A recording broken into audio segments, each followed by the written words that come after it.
खरा जो महत्वाचा प्रश्न आहे, आपण गेले अनेक कालावधीपासून या तालुक्याचे आमदार माननीय श्री डॉक्टर राहुल दौलतराव आढेल यांच्यासोबत एकनिष्ठपणे फिरत होतात, प्रचार करत होतात. आपण त्यांच्या माध्यमातूनच या चांदवड नगर परिषदेची निवडणूक सुद्धा लढवू इच्छितात होता. की नक्की अशी कोणती राजकीय समीकरणे बदलली की ऐन वेळेवरती राजाभाऊ आयरे यांचं नाव मागे पडून इतर व्यक्तींना ती उमेदवारी देण्यात आली.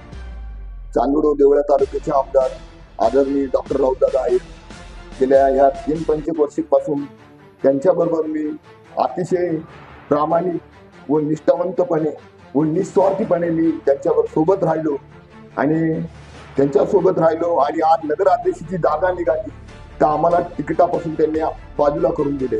पण मला एकच वाटतं का आम्ही आमचा प्रामाणिकपणा त्यांनी मी भावनिक होऊन त्यांच्या सोबत राहिलो आणि ते स्वार्थ म्हणून त्यांनी माझ्याकडे बघितले असेल. म्हणून माझ्यावर मोठ्या प्रमाणामध्ये अन्याय झालेला आहे. इतका मोठा अन्याय झालेला आहे, त्या गोष्टीची मला खूप खंत वाटते आहे. पण माझ्या ह्या चांदवड शहरातील सर्व मायबाप जनता असेल, माझ्या माता भगिनी असेल, ह्या चांदवड शहरातील माझे शेतकरी बांधव असेल, माझे व्यापारी बांधव असेल, जनसामान्य माणसं असतील, तरुण वर्ग असेल, वयोवृद्ध लोक असतील, त्या लोकांच्या मनामध्ये मी पोचलेलो आहे. म्हणून मला त्यांचा संपूर्णपणे माझ्या पाठीशी आशीर्वाद आहे.